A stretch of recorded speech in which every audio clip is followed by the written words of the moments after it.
Years ago, we used to use a 7-way tester, test this lighting circuits on our traders, and about the only useful function it had on it was a fuse.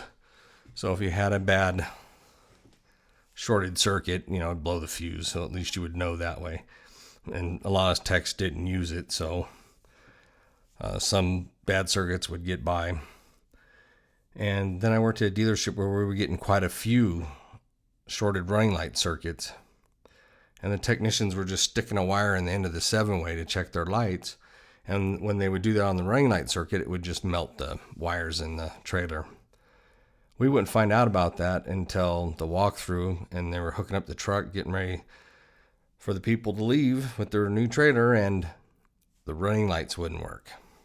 So they would call me over, and I'd try to figure it out. And of course, he'd find a blown fuse, and then I'd figure out shortly that the wires were shorted in the trailer, and then it had to stay and get repaired.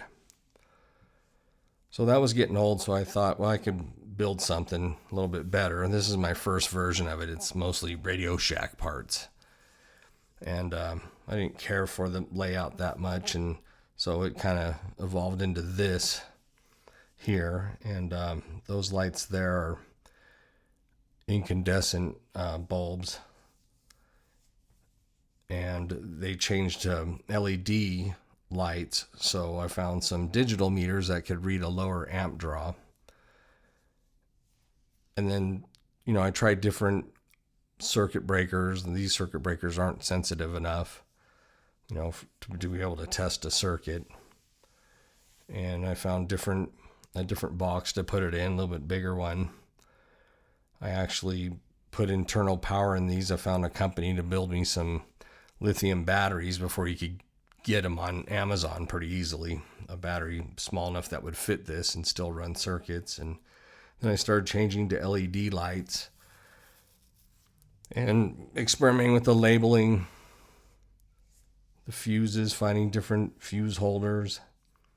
And then a Trader brand, they mixed incandescent and LED running lights, and that would mess up the circuit. So it took me a while to get that figured out. And so this is the latest version of it. It's also got my built-in wireless tool that I like to use. And this one's been working out pretty well.